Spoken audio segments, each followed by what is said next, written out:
शतं जीव शरतो वर्धमाना शतं हेमन्तान् शतनुवसन्तान् शतं इन्द्राग्निः सविता बृहस्पते सदायुषा हविषेमुः पुनस्तु।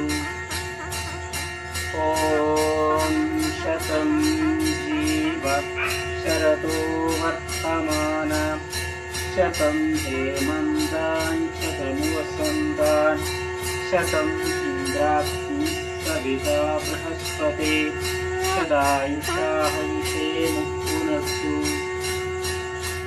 ॐ शतं जीव शरतो वर्धमाना शतं हेमन्तान् शतनुवसन्तान् शतं इन्द्राग्निः सविता बृहस्पते सदायुषा हविषेमुः पुनस्तु। ॐ शतं जीव शरतो वर्धमाना शतं हेमन्तान् शतनुवसन्तान् शतं इन्द्राग्निः सविता बृहस्पते सदायुषा हविषेमुः पुनस्तु।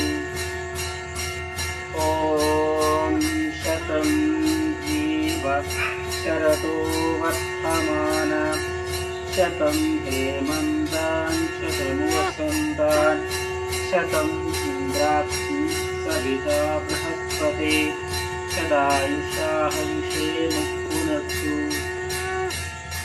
ॐ शतं जीव शरतो वर्धमाना शतं हेमन्तान् शतनुवसन्तान् शतं इन्द्राग्निः सविता बृहस्पते सदायुषा हविषेमुः पुनस्तु। ॐ शतं जीव शरतो वर्धमाना शतं हेमन्तान् शतनुवसन्तान् शतं इन्द्राग्निः सविता बृहस्पते सदायुषा हविषेमुः पुनस्तु।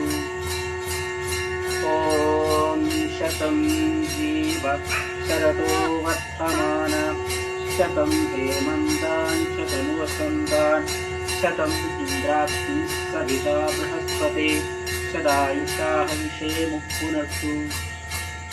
ॐ शतं जीव शरतो वर्धमाना हेमन्तान् शतनुवसन्तान् शतं इन्द्राग्निः सविता बृहस्पते सदायुषा हविषेमुः पुनस्तु. ശരത്കാലവും കടന്ന് 100 വയസ്സ് വരെ ജീവിക്കട്ടെ എന്ന് നമ്മൾ പ്രാർത്ഥിക്കുകയാണ്. ഈ പിറന്നാളുകാരന് എല്ലാ അറിവും ബോധവും ഒക്കെ കൊടുത്ത് എല്ലാത്തിൻ്റെയും ഉറവിടമായിട്ടുള്ള ഭഗവാൻ അനുഗ്രഹിക്കട്ടെ എന്ന് പ്രാർത്ഥിച്ചിട്ടാണ് ഈ ആരംഭം. പേരെഴുതി കേക്ക് മുറിച്ച് പേരെഴുതുക വെച്ചാൽ അവനൊരു ശരീരമാണ്. കർത്താവ് ഈ കേക്ക് എന്ന് പറയുന്നത് ശരീരവും വീഞ്ഞ് എന്ന് പറയുന്ന രക്തമാണ്. കേക്കിൻ്റെ ശരീരവും വീഞ്ഞിൻ്റെ രക്തമാണെന്നാണ്. അത് മുറിക്കുക എന്ന് പറയുമ്പോൾ അതുപോലെ ഒരിക്കലും പറഞ്ഞാൽ അതിൻ്റെ പേരെഴുതി മുറിക്കരുതെന്ന് പറയുന്ന കാര്യം നമ്മുടെ സംസ്കാരമല്ല. മനസ്സിലായി? മുറിച്ച് അത് പേരെഴുതാണ്ടായിരിക്കും.